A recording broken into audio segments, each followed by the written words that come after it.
Achnabraich Forest is accessed by a short track and offers parking and picnic areas and a number of waymarked walks. Here is the site of the latest prehistoric art to be discovered in the Argyll area. Cup and ring marks were revealed in a rock in the forest following storms in January 2008. Believed to be around 5,000 years old, the rock is a rare discovery and is inscribed with a dice-like carving. This is also the start of the Forestry Commission's 19-kilometre Fire Tower bike trail. Located across the main road is the Cairnban Hotel, built to coincide with the Crinan Canal opening as an inn to serve the fishermen and puffers trading here. It has become popular to source food locally, ensuring quality and low food miles, a factor this hotel has employed for years. It is a founder member of the Seafood Trail and serves the very best fresh local seafood imaginable, most of which tends to be sent to mainland Europe. The Cairnban also sources meat from local estates. The hotel is open for lunch and dinner with the choice of the restaurant, friendly bar, conservatory or tables outside overlooking the canal. The hotel offers 12 luxury individual ensuite bedrooms, refurbished in 2010.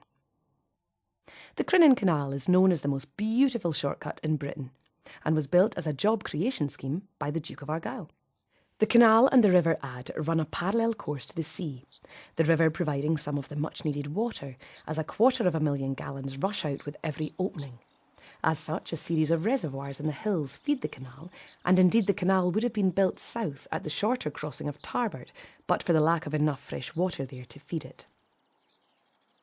It is perhaps the surplus of such fresh water hereabouts that has led to beaver families from Norway being released in May 2009 into nearby Knapdale Forest as part of a 5-year trial, the species having been extinct since the 16th century. However, beavers have been successfully reintroduced to 24 European countries since the 1920s. Knapdale seems the ideal habitat, consisting of mixed forestry, numerous lochs and interconnecting burns. An interpretation centre can be found at Barnlewiskin.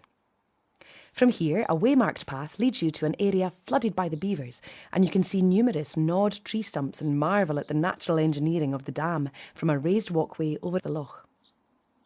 The small fishing village of Crinan is at the mouth of the canal, with a spectacular view over Loch Crinan to the ancient castle of Duntroon, perched on the rocks and home to the Malcolm family.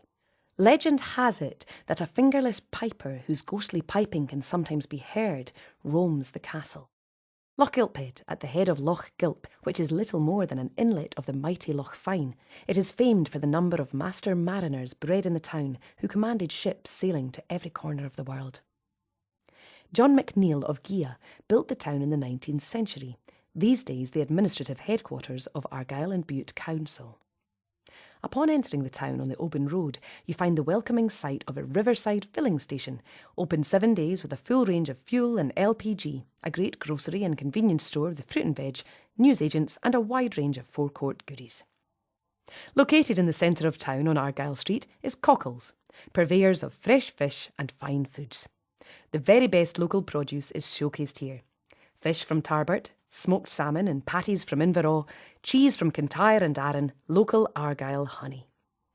All this as well as preserves and a mouth-watering range of other deli delights from Scotland and the rest of the world. This is a retail experience that is all too sadly lost in many of our high streets, dominated by the national supermarket chains. Head south down the Kintyre Peninsula.